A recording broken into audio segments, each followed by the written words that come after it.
rahasia Israel tidak bisa dikalahkan itu sudah ada dalam Alkitab. Apa yang terjadi hari-hari ini bukan tiba-tiba terjadi.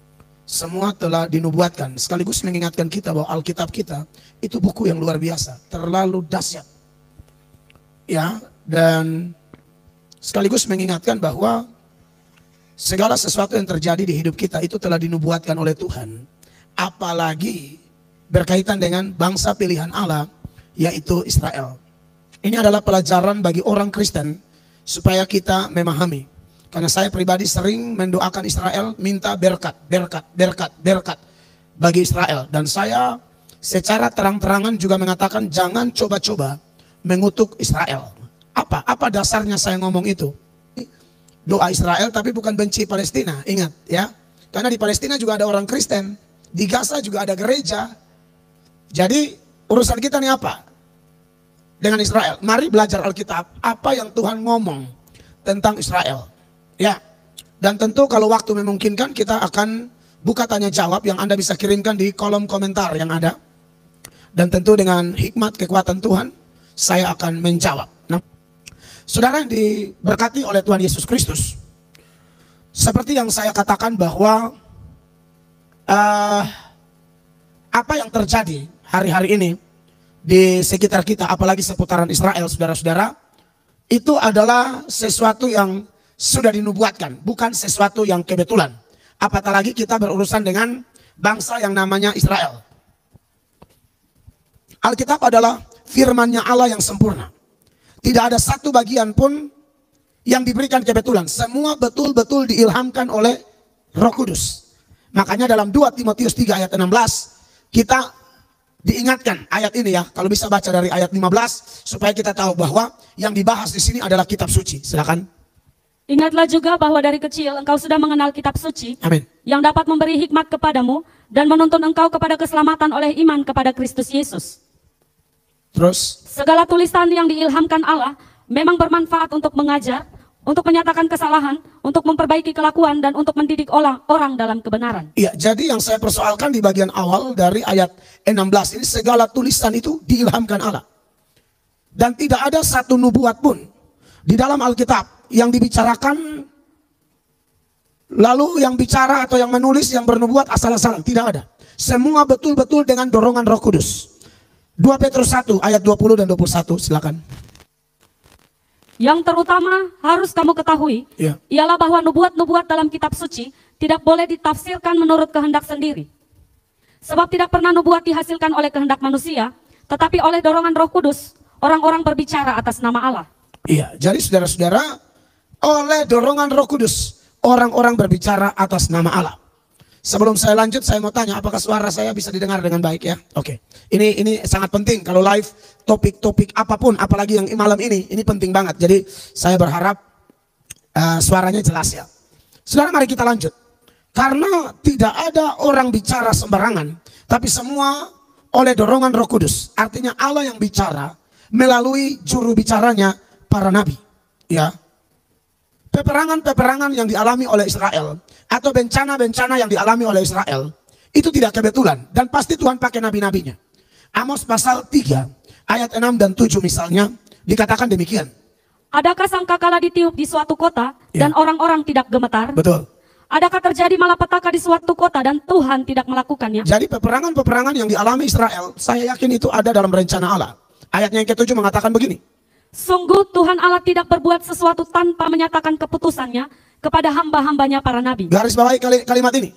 Tuhan Allah tidak berbuat sesuatu tanpa menyatakan keputusannya kepada hamba-hambanya para nabi. Jadi dikaitkan dengan Petrus tadi, Amos, semua selaras. Bahwa orang kalau bicara atas nama Tuhan, itu pasti karena dorongan dari Allah sendiri. Allah bisa bicara langsung. Tetapi ayat ini mengatakan, Allah tidak akan berbuat sesuatu tanpa menyatakan keputusannya kepada hamba-hambanya para nabi. Nah, mari secara spesifik supaya tidak keluar dari tema. Sekarang tentang Israel. Mulai dari Tuhan menjanjikan tanah perjanjian. Bapak Ibu sudah tahu ya, datanya terlalu banyak. Tuhan janji mulai dari Abraham, saudara-saudara. Ya, lalu turun kepada Ishak, turun kepada Yakub, dan seterusnya dan seterusnya. Itu semua benar-benar janji Allah yang tidak mungkin meleset. Tapi mari kita maju lagi. Kita lihat bahwa Israel akhirnya melawan tegar tengkuk. Dan konsekuensinya ialah Allah membuat mereka tersebar di berbagai negara. Di Amerika ada orang Yahudi, di Eropa ada orang Yahudi, ya. Di Asia ada orang Yahudi, di Afrika ada orang Yahudi. Bahkan kabarnya di Indonesia, di beberapa suku ada orang Yahudi, beberapa artis berdarah Yahudi. Saudara tahu kenapa bangsa Israel bisa tersebar di semua tempat? Itu sudah dinubuatkan jauh-jauh hari oleh hamba Tuhan, dalam hal ini Musa, saudara-saudara. Dalam Ulangan pasal 28 mulai ayat 63, saudara perhatikan ya. Ulangan pasal 28 mulai ayat 63. Dikatakan demikian. Seperti Tuhan bergirang karena kamu untuk berbuat baik kepadamu dan membuat kamu banyak. Ya.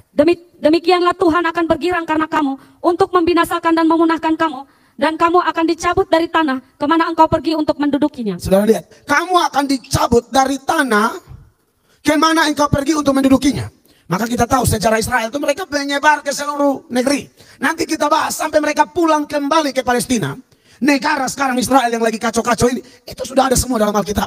Jadi saudara jangan sampai lewatkan materi ini. Ya, ayat 64. Tuhan akan menyerahkan engkau ke antara segala bangsa dari ujung bumi ke ujung bumi. Saudara lihat, makanya di semua tempat mereka ada. Kemudian, di sanalah engkau akan beribadah kepada Allah lain yang tidak dikenal olehmu ataupun oleh nenek moyangmu, yakni kepada kayu dan batu. Terus, engkau tidak akan mendapat ketentraman di antara bangsa-bangsa itu, dan tidak akan ada tempat berjejak bagi telapak kakimu. ya. Tuhan akan memberikan di sana kepadamu hati yang gelisah, mata yang penuh rindu, dan jiwa yang merana. Terus, hidupmu akan terkatung-katung, siang dan malam engkau akan terkejut dan khawatir akan hidupmu. nah makanya saudara lihat ya, sejarah ketika Israel ada di negeri orang, pembantaian terhadap orang Yahudi itu di mana-mana. Zaman Hitler saja itu mungkin 6 jutaan orang Yahudi dibantai. Itu semua sebenarnya sudah ada dalam nubuatan ini, bahwa mereka akan sengsara. Tetapi saudara, setiap apa yang mereka alami, sampai peperangan, penindasan yang mereka alami, Tuhan janji Tuhan akan bawa pulang mereka kembali ke negeri mereka. Makanya kita tahu bahwa di zaman Israel modern, ketika ada seruan untuk Israel merdeka, mencari tempat, akhirnya mereka kembalilah ke Israel yang sekarang ini, saudara-saudara. Dan itu pun Tuhan sudah berjanji. Bukan hanya Tuhan bilang bagaimana mereka disebarkan atau menyebar dari ujung bumi yang satu ke ujung bumi yang lain, sampai di semua negara ada orang Yahudi. Tapi Allah juga berjanji mereka akan pulang kembali. Dan nanti apa yang akan terjadi setelah mereka pulang kembali, itu sudah ada. Mari kita lihat Yeremia pasal 16 ayat 15. Melainkan demi Tuhan yang hidup, yang menuntun orang Israel keluar dari tanah utara dan dari segala negeri kemana ia telah mencerai-beraikan mereka. Sebab aku akan membawa mereka pulang ke tanah yang telah kuberikan kepada nenek moyang mereka. Anda lihat, karena mereka nakal, namanya Tuhan itu kan suci, dia kasih tapi dia suci. Tuhan bilang, negeri yang saya sudah kasih kau, saya akan cabut kau dari sana, dan saya bawa keliling kau dari ujung bumi satu ke ujung bumi yang lain. Tapi kemudian Tuhan janji lagi Israel, nanti saya akan bawa pulang engkau. Saudara catat Yeremia 16 ayat 15 ini. Sebab aku akan membawa mereka pulang ke tanah yang telah kuberikan kepada nenek moyang mereka. Yang mana? Palestina sekarang ini. Ya, ini makanya ini jadi masalah di sini. Tapi saudara-saudara, ini memang firman Allah, ini rencana Allah. Bandingkan juga tentang kepulangan mereka ini dalam Yehezkiel pasal 11 ayat 16 dan 17 ya. Oleh sebab itu katakanlah, beginilah firman Tuhan Allah. Ya. Walaupun aku membawa mereka jauh-jauh di antara bangsa-bangsa, betul, dan menyerahkan mereka di negeri-negeri itu, ya, dan aku menjadi tempat kudus yang sedikit artinya bagi mereka di negeri-negeri di mana mereka datang. Terus 17. Oleh sebab itu katakanlah, beginilah firman Tuhan Allah. Amin. Aku akan menghimpunkan kamu dari bangsa-bangsa dan mengumpulkan kamu dari negeri-negeri di mana kamu berserak, dan aku akan memberikan kamu tanah Israel. Saudara, makanya ini yang kenapa kemudian mereka pulang kembali. Kan itu ada sejarahnya. 1948 itu kan mereka merdeka. Itu karena apa yang dinubuatkan di dalam Yeremia, Yehezkiel tergenapi. Ini benar, Tuhan sudah janji. Kita lihat lagi. Yehezkiel 34 ayat 13. Ya, perhatikan. Aku akan membawa mereka keluar dari tengah bangsa-bangsa dan mengumpulkan mereka dari negeri-negeri dan membawa mereka ke tanahnya. Itu janji Tuhan. Ya, jadi Tuhan pasti bawa pulang mereka, saudara. Dan memang mereka sudah duduk di sana. Nanti baru kita lihat. Tapi kenapa kacau begitu? Itu juga sudah ada nanti. Lengkap di Alkitab. Makanya saudara yang tidak baca Alkitab rugi besar. Alkitab kita ini ngomong semua. Apalagi tentang Israel. Itu memang sorotan khusus. Ayo kita pindah ke Yeskiel. Tadi Yeskiel 34 ayat 13 ya. Yeskiel 36 ayat 24. Perhatikan. Aku akan menjemput kamu dari antara bangsa-bangsa. Ya. Dan mengumpulkan kamu dari semua negeri. Dan akan membawa kamu kembali ke tanahmu. Saudara lihat, akan membawa kamu kembali ke tanahmu. Tanah yang mana? Yang Tuhan janji kepada Abraham, Ishak, Yakub. Tanah yang mana? Yang ketika mereka nakal, mereka melawan aturan Allah. Allah bilang, aku cabut engkau, aku bawa kau kemana-mana. Tapi Tuhan bilang, aduh, kalau di negeri lain mereka puji Tuhan kurang mantap. Harus kembali ke tanah itu. Tuhan bawa kembali lagi. Makanya Israel merdeka. Jadi semua bencana kepelikan yang dialami oleh Israel di dalam sepanjang sejarah Israel sampai hari ini, mari. Makanya kenapa saya bilang jangan kutuk Israel, jangan kutuk Israel. Kita tidak kutuk Palestina, tapi kita juga tolong jangan kutuk Israel. Anda tahu Anda berurusan dengan siapa? Mari kita lanjut saudara-saudara. Tambah dulu Yeskiel 37 mulai ayat 21 sampai 25 lah cukup. Ya perhatikan. Katakanlah kepadanya, beginilah firman Tuhan Allah. Ya. Sungguh, aku menjemput orang Israel dari tengah bangsa-bangsa kemana mereka pergi. Amin. Aku akan mengumpulkan mereka dari segala penjuru dan akan membawa mereka ke tanah mereka. Saudara lihat ini. Berapa banyak nubuatan tentang ini. Tidak mungkin tidak terjadi dan sudah terjadi. Makanya mereka sudah ada di negara mereka sekarang. Tuh itu sudah dinubuatkan. Lanjut. 22. Aku akan menjadikan mereka satu bangsa di tanah mereka. Ya. Di atas gunung-gunung Israel. Ya. Dan satu raja memerintah mereka seluruhnya. Ya. Mereka tidak lagi menjadi dua bangsa. Betul. Dan tidak lagi terbagi menjadi dua kerajaan. Dulu kan terbagi toh, saudara ingat sejarahnya ya. Zaman Salomo mulai nakal-nakal di dua raja-raja. Satu raja-raja 11 itu Tuhan bilang akan terbelah bagi dua. Terbagilah utara dan selatan. Utara 10 suku ibu kotanya Samaria. Selatan 2 suku ibu kotanya Yerusalem. Tapi Tuhan bilang nanti kalau saya bawa kembali tidak ada 2 kerajaan, satu saja. Makanya di Israel sekarang tidak ada yang namanya utara selatan, tidak ada. Israel raya. Tuhan yang ngomong. Saudara masih tidak percaya Alkitab ini buku luar biasa. Terlalu luar biasa. 23. Mereka tidak lagi menajiskan dirinya dengan berhala-berhalanya. Ya. Atau dewa-dewa mereka yang menjijikan. Betul. Atau dengan semua pelanggaran mereka. Tetapi aku akan melepaskan mereka dari segala penyelewengan mereka. Ya. Dengan mana mereka berbuat dosa. Dan mentahirkan mereka. Sehingga mereka akan menjadi umatku. Dan aku akan menjadi Allahnya. Terus. Maka hambaku Daud akan menjadi rajanya. Dan mereka semuanya akan mempunyai satu gembala. Mereka akan hidup menurut peraturan-peraturanku. Dan melakukan ketetapan-ketetapanku dengan setia. Ya. Mereka akan tinggal di tanah yang kuberikan kepada hambaku Yakub. Iya, itu tanah mereka. Terus. Di mana nenek moyang mereka tinggal, ya mereka, anak-anak mereka maupun cucu cicit mereka. Betul. Akan tinggal di sana untuk selama-lamanya. Itu sudah. Dan hambaku Daud menjadi raja mereka untuk selama-lamanya. Jadi saudara lihat di sini ya. Ya, tentu Yeskiel dengan Raja Daud kan zaman berbeda. Tapi ini ungkapan bahwa dia harus jadi satu kerajaan, satu negara. Ya, tidak cukup data begitu banyak di Yeremia, Yeskiel. Tuhan pakai juga nabi lain lagi. Saudara lihat apa yang Amos bilang dalam Amos 9 ayat 14 dan 15. Dan ingat saudara, ingat yang di Amos ini begini. Kalau Tuhan sudah bawa pulang mereka, tidak akan ada orang yang bisa mencabut mereka. Sekalipun kehadiran mereka ini, Anda dengar, akan membuat pening semua negara-negara di sekeliling mereka. Akan membuat bangsa-bangsa bergabung lawan mereka. Dan itu kita sudah nonton sekarang, ya. Tapi dengar, tidak mungkin tercabut dan tidak mungkin kalah.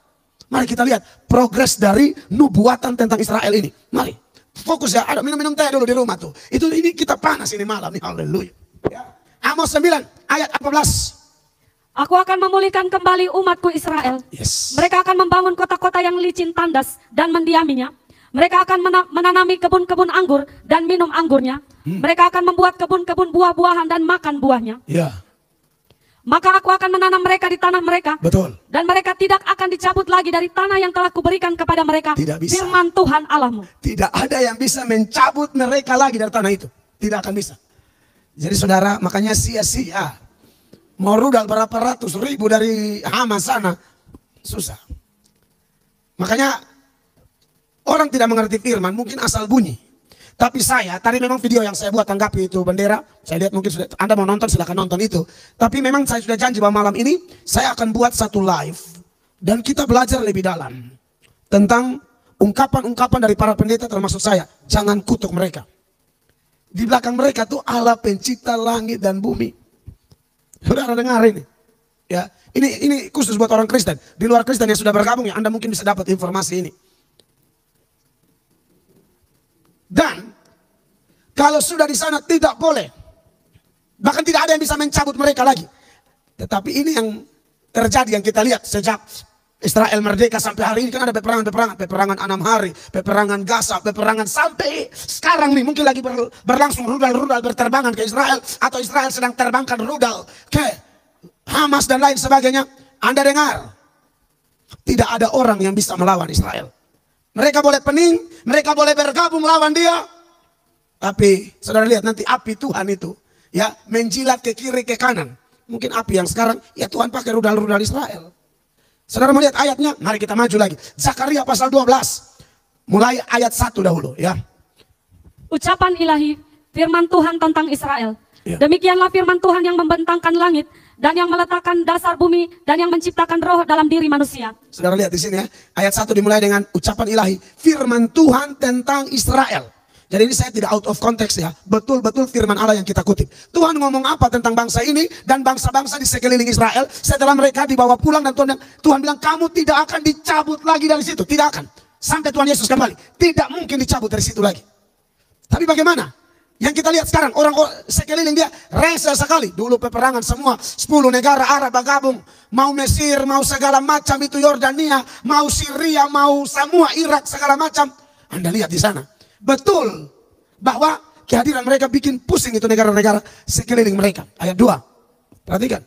Sesungguhnya aku membuat Yerusalem menjadi pasu yang menyebabkan segala bangsa di sekeliling menjadi pening. Ya. Juga Yehuda akan mengalami kesusahan ketika Yerusalem dikepung. Saudara garis bawah ya. Sesungguhnya aku membuat Yerusalem menjadi pasu yang menyebabkan segala bangsa di sekelilingnya menjadi pening. Pasu itu tentu apa? Saudara bertanya ya, saya langsung komentari sebelum baca lanjut, karena dari terjemahan yang lain dari bahasa Indonesia sehari-hari dia bilang, aku akan membuat Yerusalem seperti piala berisi anggur, negeri-negeri tetangganya akan meminumnya dan terhuyung-huyung seperti orang mabuk. Pening, pusing lihat Israel. Kenapa dia sekecil ini kok kuat sekali? Ya. Saya sebagai pribadi yang sudah Tuhan bawa ke Israel, saya bisa rasakan perbedaan itu. Dia tuh sangat menggoda, sangat menarik. Orang Kupang bilang mau baku rampas dia. Itu Israel. Ayat 3, lanjut dulu. Maka pada waktu itu, aku akan membuat Yerusalem menjadi batu untuk diangkat bagi segala bangsa. Ya. Siapa yang mengangkatnya, pastilah mendapat luka parah. Itu dia, itu yang Tuhan bilang. Jangan ganggu dia, terus. Segala bangsa di bumi akan berkumpul melawannya. Saudara lihat toh? Makanya sekarang sudah mulai semua kumpul, kirim tentara, lawan Israel. Kebijakan dari pemerintah Indonesia juga sudah dibuat. Itu sudah ada di Alkitab. Tentu kita tidak protes, bilang jangan, orang Alkitab sudah bilang. Orang akan lawan dia. Tapi nanti saya kasih tahu, menang atau tidak, tidak mungkin. Kumpul sudah semua. Silakan pergi, karena itu sudah ada di nubuatan. Jadi kami yang belajar Alkitab, lihat ini di media, tidak kaget. Karena kami tahu, semua data tentang mereka itu ada. Saudaraku, bukankah ini membuat Anda kagum kepada Tuhan Allah? Bukan kagum pada Israel, bukan. Kagum kepada Allah. Yang buat mereka tercerai ke ujung-ujung bumi, Tuhan Allah. Yang bawa kembali mereka, Tuhan Allah. Yang bilang mereka tidak akan dicabut lagi, Tuhan Allah. Yang bilang bangsa-bangsa sekelilingnya akan pusing, Tuhan Allah. Ya. Yang bilang nanti seluruh bangsa-bangsa bergabung lawan mereka, Tuhan Allah. Nanti kita lihat lagi, apalagi yang Tuhan Allah ngomong tentang Israel. Saudara, di ayat 3 ini, saya suka terjemahan 85-nya bilang begini. Tetapi bila mana hari itu tiba, aku akan membuat Yerusalem seperti batu yang berat. Bangsa manapun yang mencoba mengangkatnya akan mendapat celaka. Semua bangsa di dunia akan bergabung untuk menyerang Yerusalem. Itu sudah terjadi, sedang terjadi, dan akan terjadi. Lanjut lagi, saudara-saudara, ayatnya yang ke-5. Ayatnya yang ke-4 maksud saya ya. Silakan Kak. Pada waktu itu demikianlah firman Tuhan, aku akan membuat segala kuda menjadi bingung, penunggangnya menjadi gila. Iya. Atas kaum Yehuda, aku akan membuka mataku, tetapi segala kuda bangsa akan kubuat menjadi buta. Terus, 6. Sesudah itu kaum-kaum di Yehuda akan berkata dalam hatinya, penduduk Yerusalem mempunyai kekuatan oleh karena Tuhan semesta alam Allah mereka. Pada Terus, waktu silakan. Pada waktu itu aku akan membuat kaum-kaum di Yehuda seperti anglo berapi di tengah-tengah timbunan kayu dan seperti sulu berapi di tengah-tengah timbunan bulir gandum. Api keduanya akan menjilat ke kanan dan ke kiri segala bangsa di sekeliling. Tetapi Yerusalem selanjutnya akan tetap tinggal di tempatnya yang dahulu. Iya, jadi katanya api akan sambar ke kiri, ke kanan. Saudara masih ragu kah? Nyata. Lanjut dulu sampai ayat 9, karena ini masih isi penuh nubuatan tentang mereka. Tuhan akan pertama-tama memberi kemenangan kepada kemah-kemah Yehuda, supaya keluarga Daud dan penduduk Yerusalem jangan terlalu bermegah-megah terhadap Yehuda. Ya. Pada waktu itu Tuhan akan melindungi penduduk Yerusalem, dan orang yang tersandung di antara mereka pada waktu itu akan menjadi seperti Daud, dan keluarga Daud akan menjadi seperti Allah, seperti malaikat Tuhan yang mengepalai mereka. Ayat 9. Maka pada waktu itu aku berikhtiar untuk memunahkan segala bangsa yang menyerang Yerusalem. Itu yang saya takutkan. Soalnya dia sudah janji, Tuhan yang janji. Aku berikhtiar untuk memunahkan segala bangsa yang menyerang Israel atau Yerusalem. Jadi kekasih Tuhan, ini firman Allah ya. Bagaimanapun kita ngomong tidak asal bunyi, ada dasar. Saya sempat nonton tuh ulama-ulama atau rohaniawan atau pejabat di Arab Saudi. Mereka ngomong dan mereka pakai data-data dari kitab suci mereka. Mereka bilang itu sudah jelas, Tuhan sudah berfirman kepada Nabi Musa, tanah itu milik Bani Israel, jangan ganggu. Gus Dur waktu masih hidup, Gus Dur bilang tidak ada jalan lain, kita harus bersahabat dengan Israel. Tapi sepertinya setelah Gus Dur pergi, hilang. Ada videonya saya punya, Gus Dur ngomong pakai bahasa Inggris. Tidak ada jalan lain, dan Gus Dur bilang begini, saya sudah tahu waktu saya ngomong ini akan ada orang-orang garis keras yang benci saya. Tapi ini kebenaran, Gus Dur. Haleluya. Mungkin dia pernah baca ini.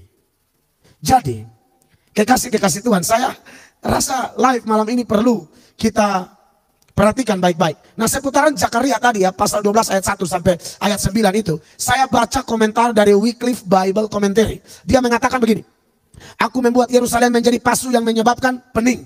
Ayat-ayat nubuatan ini membuat kita terpaksa menempatkannya pada sebelum kedatangan kembali Kristus secara kasat mata ke bumi. Pasu adalah simbol yang terkenal untuk murka Allah.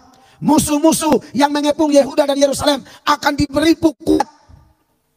Apabila musuh-musuh Israel melibatkan diri untuk berperang dengannya, mereka sendiri akan luka dan hancur seperti anglo berapi di tengah-tengah timbunan kayu dan seterusnya. Jadi memang Israel ini luar biasa, saudara-saudara ya. Dan sekarang kita lihat apakah orang sudah bergabung dari kiri kanan mau menyerang Israel. Pertanyaannya, bisakah mereka mengalahkan Israel? Sesuai tema kita malam ini, tidak bisa. Yeremia 15 ayat 20 dan 21.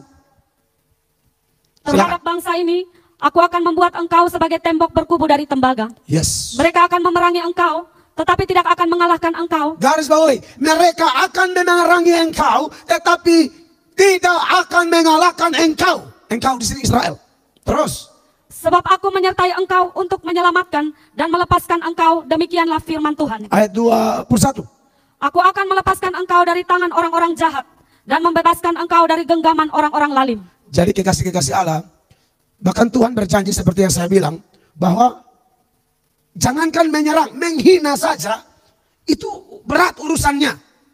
Makanya waktu saya lihat, itu video yang saya buat tadi, mungkin saudara juga sudah nonton, tidak kebetulan itu. Jadi makanya saya sarankan, saudara yang tidak tahu duduk berdiri, ya, jangan kutuk Israel. Kalau buat kita, sudah jelas ya, untuk Palestina pun kita tidak kutuk. Tidak ada hak kita. Sebab firman Allah dengan jelas bilang, soal balas-membalas itu urusan Allah. Dan secara spesifik, berurusan dengan Israel, di dalam Yehezkiel 28, mulai ayat 24 sampai ayat 26, di dalam data ini jelas, bahkan menghina Israel pun, Tuhan tidak mau. Tuhan akan menghukum, menjatuhkan hukuman kepada orang yang menghina Israel, saudara-saudara. Perhatikan, silakan. Dan tidak akan ada lagi bagi kaum Israel dari semua tetangganya yang menghina mereka, yes, menjadi duri yang menusuk atau onak yang memedihkan. Terus. Dan mereka akan mengetahui bahwa akulah Tuhan Allah. Ya. Beginilah firman Tuhan Allah. Pada saat aku mengumpulkan kaum Israel dari tengah suku-suku bangsa, di mana mereka berserak, dan aku menunjukkan kekudusanku kepada mereka di hadapan bangsa-bangsa. Betul. Maka mereka akan diam di tanah mereka yang telah kuberikan kepada hambaku Yakub. Terus. Mereka akan diam di sana dengan aman tentram. Betul. Mereka akan membangun rumah dan membuat kebun anggur. Ya. Ya, mereka akan diam dengan aman tentram. pada saat aku menjatuhkan hukuman atas semua tetangganya yang menghina mereka. Dan mereka akan mengetahui bahwa akulah Tuhan Allah mereka. Saudara, bukan saya yang ngomong. Kami cuma copy paste firman Sang Pencipta langit bumi yang telah memilih Israel menjadi milik kepunyaannya. Yang hina pun Tuhan hantam. Dia tidak mungkin tercabut lagi dari tanah itu. Makanya kalau ada demo, hapuskan Israel. Lu pikir ini tulisan di kertas pakai pensil, lalu penghapus kau hapus enak-enak.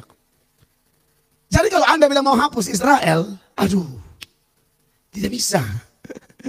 Anda tabrak Pencipta langit dan bumi, ya.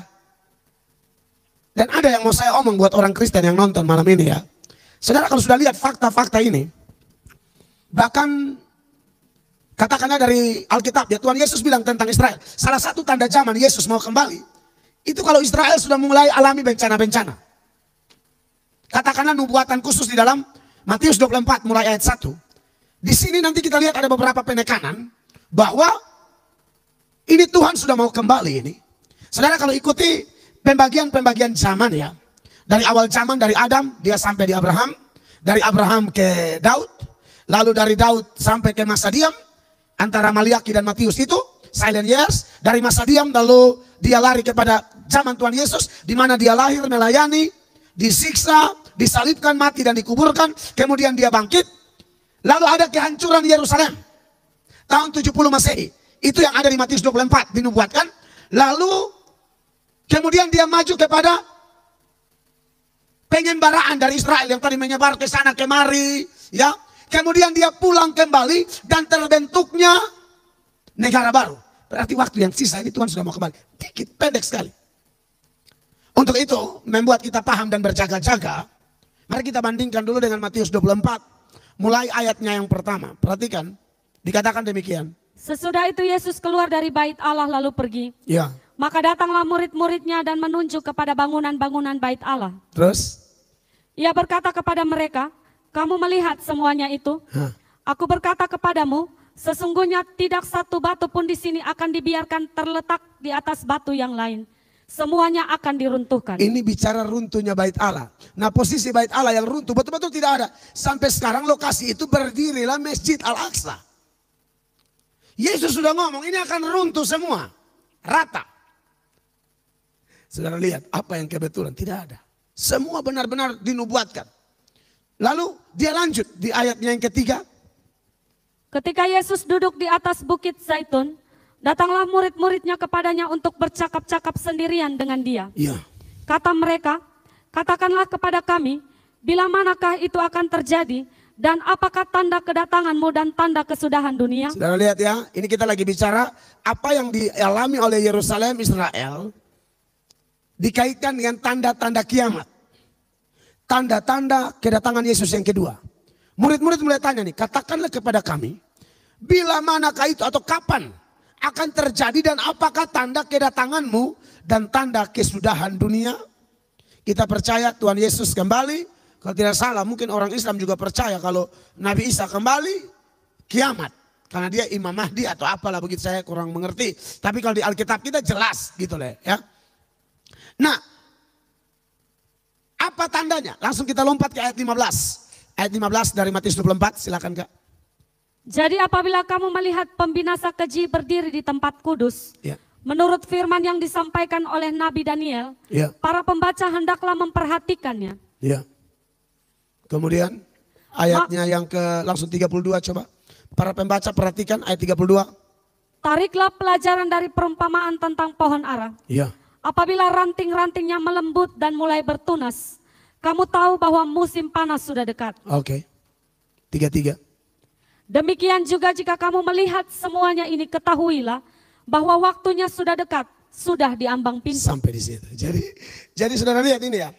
Kalau kita lihat persoalan berkaitan Israel, Tuhan ngomong di Matius 24 ini, satu batu pun tidak akan berdiri di atas batu yang lain. Rata tanah. Itu kapan? Waktu Jenderal Titus datang. Itu kisah nyata, sejarah. Satu dunia yang belajar sejarah tahu. Jenderal Titus datang, lalu kasih rata sampai akar-akar. Lalu kemudian berjalannya waktu, dikuasai oleh Islam sempat, lalu bangunlah Masjid Al-Aqsa di situ. Itu lokasi persis bait Allah itu, sudah habis. Nah Tuhan Yesus bilang begini, kalau kamu lihat itu semua, Tuhan Yesus bilang begini, itu sudah dekat. Sudah di ambang pintu. Itu tahun berapa? 70. Sekarang 2021, Tuhan izinkan kita lihat lagi fenomena ini. Masihkah Anda bermain-main dengan waktu? Jangan. Tuhan pasti kembali, saudara-saudaraku. Waktunya sudah dekat. Apa yang dialami oleh Israel tentu ada pelajaran-pelajaran penting. Di antaranya, yang pertama, bahwa semua yang tertulis di dalam Alkitab itu tidak kebetulan. Dalam Roma pasal 15, ayatnya yang keempat, dikatakan demikian. Perhatikan. Sebab segala sesuatu yang ditulis dahulu telah ditulis untuk menjadi pelajaran bagi kita. Amin. Supaya kita teguh berpegang pada pengharapan oleh ketekunan dan penghiburan dari kitab suci. Jadi saudara-saudara, ini tidak ditulis kebetulan. Orang Kristen harus berpegang teguh kepada kitab suci. Semua tentang Israel tidak ada yang kebetulan. Dan hal yang kedua, bahwa Israel tidak bisa dikalahkan. Itu kenapa? Apa yang menyebabkan itu? Di dalam Roma pasal 8 ayat 31 dikatakan apa? Perhatikan. Sebab itu apakah yang akan kita katakan tentang semuanya itu? Jika Allah di pihak kita, siapakah yang akan melawan kita? Tidak bisa, saudara-saudara. Tidak ada yang bisa lawan kita. Jadi kalau Israel tidak bisa dikalahkan, ingat, bukan Israelnya hebat. Bukan. Tuhan yang hebat. Makanya Salomo, salah satu raja Israel yang terkenal itu, dalam Mazmur 127 ayat 1, dia bilang apa? Untuk mengingatkan kita, supaya kalau kita sukses, kita berhasil, kita jangan sombong. Perhatikan ini. Nyanyian ziarah Salomo. Jikalau bukan Tuhan yang membangun rumah, sia-sialah usaha orang yang membangunnya. Jikalau bukan Tuhan yang mengawal kota, sia-sialah pengawal berjaga-jaga. Betul, saudara-saudara. Ya, jadi Israel bukan Israel hebat, tapi memang janji-janji Tuhan tidak mungkin salah. Ya. Nah, saudara-saudara, memang malam ini saya lebih betul-betul sorotan apa kata Alkitab. Semua sejarah Anda bisa belajar sendiri, klik di internet dapat. Tapi dari data-data Alkitab tadi mengingatkan bahwa Tuhan dibalik Israel, bukan Israel hebat. Ya, yang berikut, siapa yang bikin Israel, Tuhan akan hantam semua. Mengingatkan apa? Pembalasan adalah hak Tuhan. Roma pasal 12 ayat 19 berbunyi demikian. Perhatikan. Saudara-saudaraku yang kekasih, janganlah kamu sendiri menuntut pembalasan, tetapi berilah tempat kepada murka Allah. Sebab ada tertulis, pembalasan itu adalah hakku. Akulah yang akan menuntut pembalasan firman Tuhan. Jadi, saudara yang sudah mengerti, kita bukan dididik untuk bela Israel kayak kita saja yang mau berperang. Tidak usah. Tidak usah. Orang Palestina juga tidak usah Anda kutuk. Doakan, bilang Tuhan, ampuni, kalau Israel juga salah kita minta ampun. Karena bagaimanapun sekalipun ada janji-janji itu, tetap Israel manusia-manusia berdosa juga yang bisa salah.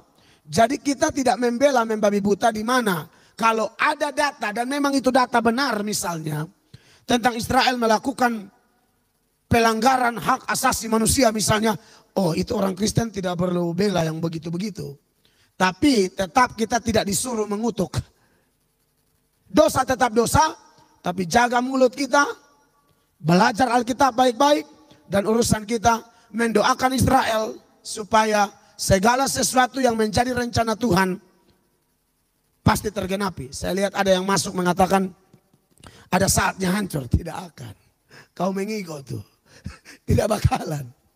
Coba kau susun orang dari kampungmu ke sana, tidak bisa. Saatnya hancur dari Hong Kong.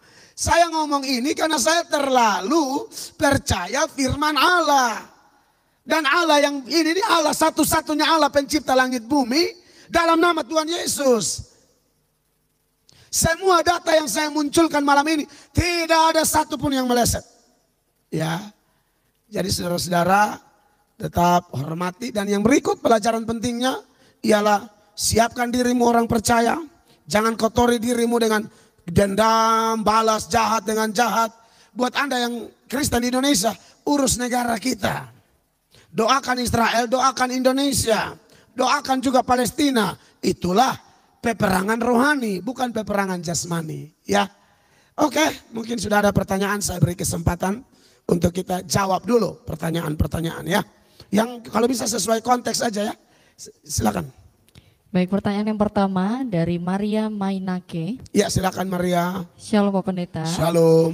Apakah 12 suku yang hilang itu sudah berkumpul? Terima kasih. Ya, sesuai data-data tadi memang Tuhan sudah kumpulkan ya. Maka saya percaya bahwa memang kalau kita lihat di zaman Paulus misalnya, Paulus itu orang Benyamin dan memang yang menyolok cuma Benyamin dan Yehuda. Tapi sesuai janji Tuhan itu, maka kelihatannya memang sudah berkumpul. Saya memang tidak memiliki survei suku-suku apa saja yang ada di sana. Karena sejauh ini memang harus mereka langsung bicara tuh Israel. Tidak bicara lagi, kalau dulu kan ada per wilayah, Efraim di sini, Manasye di sini, Dan di sini, Naftali di sini, Zebulon di sini. Tapi yang sekarang kelihatannya dari keturunan mereka memang paling mayoritas itu dua suku ya. Benyamin sama Yehuda ya. Tapi saya pikir pasti masih ada sisa-sisa dari 12 suku itu ya. Begitu. Oke, Tuhan berkati. Next. Selanjutnya dari Arung Biring. Ya. Shalom Pak Pendeta. Ya.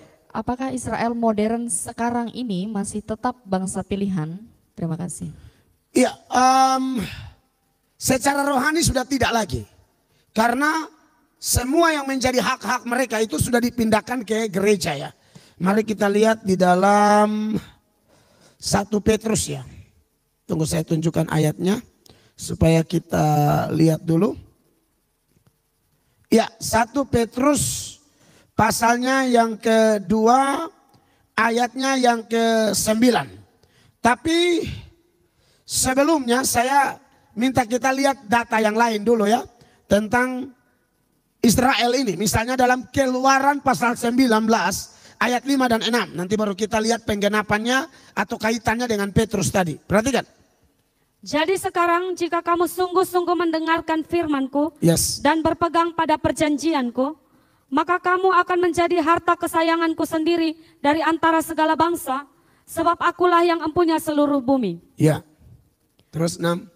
Kamu akan menjadi bagiku kerajaan imam dan bangsa yang kudus. Inilah semuanya firman yang harus kau katakan kepada orang Israel. Iya. Dan kemudian ini ternyata sudah dialihkan ya. Karena Israel ini memang, saudara tahu mereka menolak Yesus. Maka berkat kepada mereka itu dialihkan. Di dalam Yohanes 1 ayat 10 ada keterangan tentang penolakan itu. Perhatikan. Ia telah ada di dalam dunia dan dunia dijadikan olehnya, tetapi dunia tidak mengenalnya. Ayatnya yang ke-9 coba, tunggu saya lihat ayat 9, tunjukkan dulu saya lihat. 11, ayat 11, silakan. Ia datang kepada milik kepunyaannya, tetapi orang-orang kepunyaannya itu tidak menerimanya. Nah, inilah Israel. Israel tolak, maka penolakan ini berujung kepada berkat itu dialihkan ke bangsa-bangsa. Ya, maka bangsa-bangsa ini yang dimaksudkan adalah semua orang yang percaya kepada Yesus yang kemudian disebut gereja. Makanya dalam 1 Petrus 2 ayat 9, berkat-berkat rohani yang diberikan kepada Israel dialihkan kepada gereja. Perhatikan ayat ini. Tetapi kamulah bangsa yang terpilih, Ya. imamat yang rajani, bangsa yang kudus, umat kepunyaan Allah sendiri, supaya kamu memberitakan perbuatan-perbuatan yang besar dari Dia, Ya. yang telah memanggil kamu keluar dari kegelapan kepada terangnya yang ajaib. Ya, itu definisi gereja kan, dari eklesia dipanggil dari gelap menuju terang. Dan ini diteguhkan lagi di ayat 10. Perhatikan. Kamu yang dahulu bukan umat Allah, Ya. tetapi yang sekarang telah menjadi umatnya, Yes. yang dahulu tidak dikasihani, Betul. tetapi yang sekarang telah beroleh belas kasihan. Nah, jadi berarti Israel ini, saudara-saudara, secara rohani sudah dialihkan berkatnya kepada gereja. Kamu bangsa terpilih, imamat yang rajani, umat kudus, itu dialihkan ke gereja. Ya. Tetapi saya mau kasih tahu saudara, secara nasional, karena Tuhan bilang kamu selama-lamanya bangsa pilihan Allah. Secara nasional, mereka tetap bangsa pilihan Allah. Itu jawaban saya ya. Jadi harus dibedakan antara berkat rohani dan secara nasional. Secara nasional tidak ada bangsa lain yang pilihan Allah, cuma Israel. Tapi berkat rohani itu sudah menyebar ke seluruh gereja di seluruh dunia. Makanya Yesus bilang, jadikan semua bangsa muridku. Seperti itu. Next. Itu jawaban sederhana saja ya. Selanjutnya dari Luna Jaime. Ya. Shalom Pak Pendeta. Shalom. Pertanyaan saya, Allah sudah keluarkan firman. Apakah mungkin Allah akan cabut kembali? Terima kasih. Kalau bertolak dari Yesaya 55 ayat 11, tidak mungkin ya Allah mencabut kembali. Ya perhatikan, silakan Yesaya 55 ayat 11. Demikianlah firmanku yang keluar dari mulutku. Ya. Ia tidak akan kembali kepadaku dengan sia-sia, tetapi ia akan melaksanakan apa yang kukehendaki dan akan berhasil dalam apa yang kusuruhkan kepadanya. Ya, jadi tidak bisa kembali lagi. Yesaya 43 ayat 13. Yesaya 43 ayat 13. Juga seterusnya aku tetap dia dan tidak ada yang dapat melepaskan dari tanganku. Ya. Aku melakukannya, siapakah yang dapat mencegahnya? Tidak ada yang bisa mencegah. Kalau Tuhan sudah lakukan terjadi. Yesaya 14 ayat 24. Tuhan semesta alam telah bersumpah firman-Nya. Ya. Sesungguhnya seperti yang kumaksud, demikianlah akan terjadi. Dan seperti yang kurancang, demikianlah akan terlaksana. Ayat 26. Itulah rancangan yang telah dibuat mengenai seluruh bumi. Dan itulah tangan yang teracung terhadap segala bangsa. 27. Tuhan semesta alam telah merancang, siapakah yang dapat menggagalkannya? Tangannya telah teracung, siapakah yang dapat membuatnya ditarik kembali? Berarti tidak bisa lagi. Kalau Tuhan sudah berfirman, selesai. Apa yang dia firmankan dia lakukan. Apalagi menyangkut umatnya. Ya itu pasti dia lakukan. Dan sudah terbukti dan sedang terbukti. Wow, kita sembah Tuhan yang hebat. Oke, next. Selanjutnya dari Glenn Matthew. Shalom Pak Pendeta. Shalom. Apakah jika bangsa Israel percaya Yesus, maka akhir zaman akan terjadi? Terima kasih. Ya, begini saudara. Jangankan percaya. Bencana yang mereka alami saja, akibat ketidakpercayaan mereka, Yesus bilang itu sudah diambang pintu. Apalagi kalau mereka percaya. Wow, itu memang betul-betul sudah mau kiamat. Saya yakin sekali. Hanya masalahnya kan Matius 24 ayat 36 itu, setelah Yesus menyampaikan semua tanda-tanda itu, Yesus beri penekanan ini. Perhatikan. Tetapi tentang hari dan saat itu, tidak seorang pun yang tahu. Ya. Malaikat-malaikat di sorga tidak, Ya. dan anak pun tidak, hanya Bapa sendiri. Ya, bagian ini kan berdekatan dengan nubuatan-nubuatan tadi tentang Yerusalem hancur. Tapi ujung-ujung Yesus bilang, pokoknya tidak ada yang tahu. Jadi maksud ayat ini ialah, kamu siap sedia saja. Tapi kalau Anda tanya, apakah sudah mau kiamat? Jangankan mereka percaya. Bencana yang terjadi karena ketidakpercayaan mereka saja sudah merujuk kepada kiamat yang semakin mendekat. Apatah lagi percaya. Saya yakin itu lebih dekat lagi.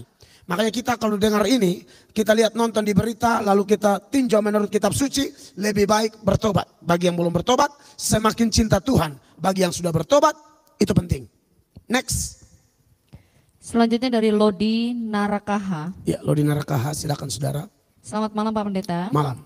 Mengapa Israel disebut umat pilihan Tuhan, tetapi kenapa bangsa Yahudi tidak mau percaya kalau Yesus itu Mesias, anak Allah yang hidup? Terima kasih. Iya, terlepas dari itu memang ada dalam skenario Allah, tapi memang kalau dari sudut orang Yahudi sendiri memang ada konsep kemesiasan yang salah di dalam mayoritas orang Israel. Ya. Bahkan konsep yang salah ini kelihatannya masih ada di pikiran rasul-rasul sekalipun. Makanya Anda lihat kan, waktu Yesus mau naik ke sorga, dalam Kisah pasal 1, ayat 6 dan 7 misalnya, kelihatan di sini bahwa, mereka masih mau berpikir tentang Yesus itu adalah sosok, Mesias adalah sosok yang datang membebaskan mereka dari penjajahan bangsa-bangsa. Seperti dari Mesir ke Babel, Media Persia Yunani Romawi. Dan zaman ini, ayat ini pas Romawi berkuasa. Perhatikan, sedang jajah mereka. Maka bertanyalah mereka yang berkumpul di situ, Tuhan, maukah engkau pada masa ini memulihkan kerajaan bagi Israel? Lalu Tuhan jawab apa ayat 7? Jawabnya, Engkau tidak perlu mengetahui masa dan waktu yang ditetapkan Bapa sendiri menurut kuasanya. Iya, jadi intinya bahwa konsep yang keliru tentang kemesiasan Kristus itu melekat di mayoritas orang Israel. Nah, nanti Petrus dan teman-teman disuruh tunggu di Yerusalem, hari Pentakosta Roh Kudus tercurah. Di situ baru mereka tahu, oh peperangan mereka ini rohani. Pemulihannya pun tidak hanya ruang lingkup Israel. Israel memang ada sorotan khusus. Tapi pemulihan itu besar-besaran. Bukan dari penjajahan bangsa ABC, tapi dari penjajahan dosa. Dan Yesus telah melakukannya tuntas di Golgota. Tugas rasul-rasul bahkan sampai gereja hari ini ialah beritakan Injil terus, beritakan Injil terus. Begitu ya. Silakan. Ya, tunggu dulu. Yang masuk di sini jangan gaduh dong, orang belajar malah gaduh lagi. Nyantai dong. Ayo silakan. Selanjutnya dari Yehuda Malihing. Nah, Yehuda Malihing. Ini orang Yehuda kayaknya. Bagaimana? Silakan, Pak. Bagaimana kita menanggapi sebagai umat Kristen bahwa di Alkitab tertulis Israel umat pilihan dan menyikapinya, Pak Pendeta? Apakah kita balas dengan teladan Kristus, Pak Pendeta? Terima kasih. Betul, urusan kita kan kalau Tuhan bilang ada yang hina Israel saja Tuhan hantam, mendingan jangan hina. Jangan kutuk, doakan saja ya. Dan betul sekali Pak Yehuda, kita pakai teladan Kristus, mengampuni. Orang make Israel, kita sudah tahu dia lawan siapa. Dia lawan Tuhan Allah pencipta langit dan bumi. Jadi buat apa kita yang emosi gitu loh. Itu rugi. Mendingan berdoa dan yakin bahwa firman Allah tidak ada yang meleset. Begitu ya. Jadi ikut teladan Kristus ya. Seperti yang saya sudah sampaikan tadi, salah satu poin dari pelajaran malam ini, pembalasan adalah hak Tuhan. Ya, jangan kita sendiri yang menuntut balas. Urusan kita doakan, ampuni musuh. Ya, next silakan. Selanjutnya dari perkumpulan ojek. Perkumpulan ojek, bagaimana perkumpulan ojek? Shalom Pak Pendeta.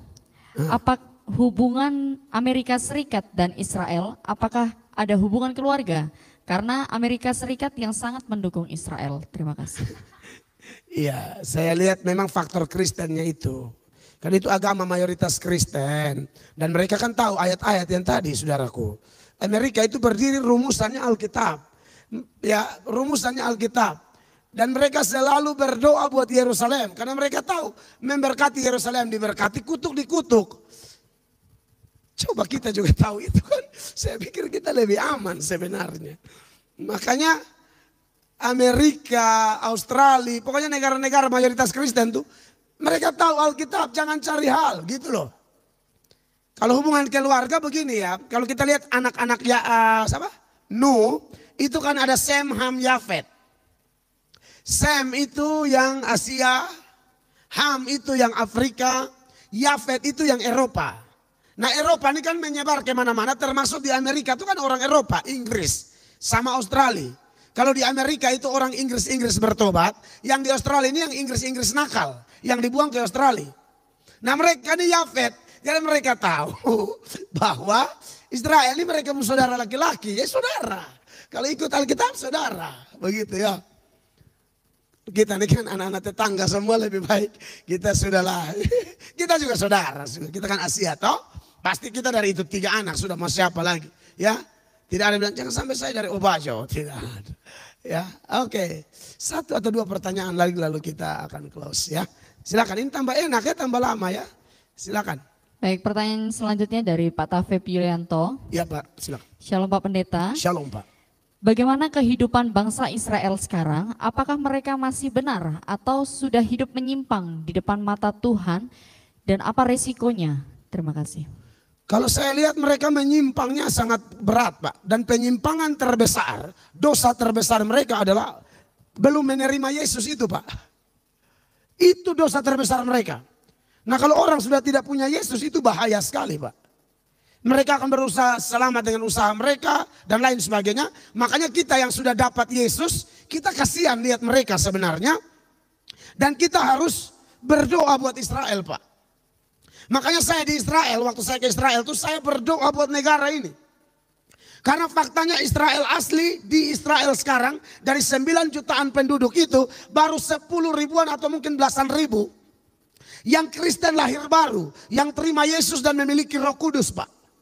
Yang lain ini tidak memiliki Yesus. Dan kalau akarnya sudah tidak memiliki Yesus, dan ini pasti dosa terbesar, maka itu pasti akan melahirkan dosa-dosa yang lain, Pak. Jadi kalau dari situ saja, saya sudah bisa lihat bahwa pasti orang Israel yang sekarang bahaya, Pak. Kita harus banyak berdoa buat mereka. Ya. Dan ingat, Pak, bahwa sekalipun begitu, tetap kita tidak punya hak mengutuk mereka. Tuhan punya anak, Tuhan yang akan beracara dengan mereka. Mau cubit, mau jewer, mau tampar, mau gimana, serahkan kepada Tuhan. Begitu ya. Oke, silakan.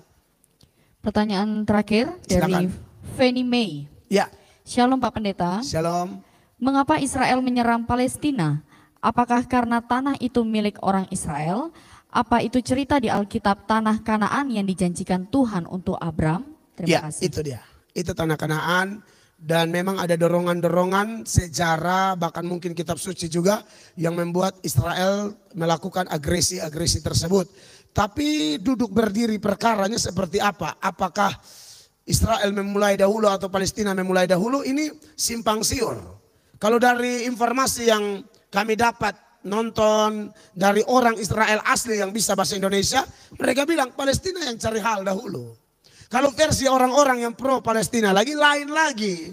Nah, jadi intinya bahwa itu tanah mereka. Begitu, sesuai ayat-ayat tadi. Kanaan itu, ya itu sekarang tuh. Yerusalem Israel, ya.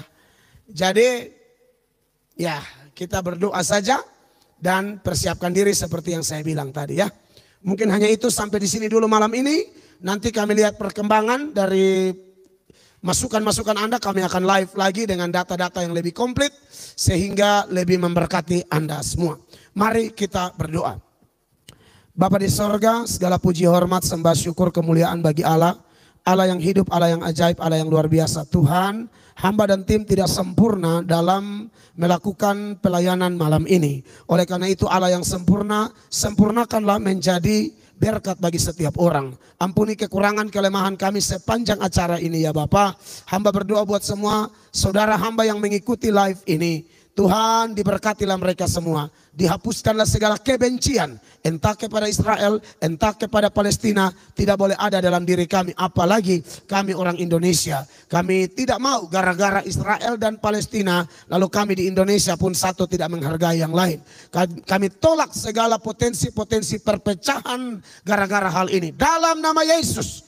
Dan Tuhan kami terus berdoa. Kehendak-Mu yang terbaik bagi Israel dan Palestina. Tolong Israel, berkati Israel, juga kami minta tolong Tuhan bela Palestina, selamatkan Palestina. Karena di Palestina pun ada orang-orang percaya yang telah menerima Tuhan Yesus Kristus. Oleh karena itu Tuhan, konflik ini kami serahkan dalam tangan Tuhan. Dan kami mohon damai buat Indonesia, berkat buat negara-negara yang ada di sekeliling Israel juga. Ampuni mereka kalau mereka menghina, membenci Israel. Dan ampuni Israel kalau Israel lah yang memulai dahulu Tuhan. Tapi kami sebagai orang Kristen, kami tidak akan pernah berani mengutuk Israel. Urusan kami mendoakan bahkan memberkati Israel.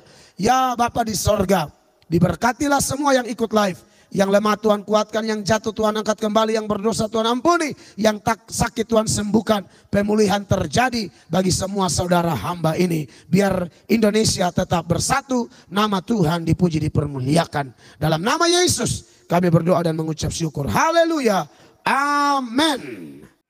Apa yang telah kita simak bersama merupakan suatu kebenaran yang nyata sebagai nubuatan yang terjadi sesuai dengan isi firman Tuhan Alkitab kita.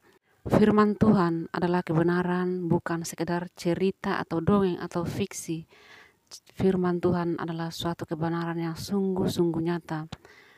Setiap peristiwa yang terjadi, marilah kita dengan iman untuk mendekatkan diri kepada Sang Pencipta kita sebagai tempat perlindungan kita, tempat pertahanan kita yang kita percayai.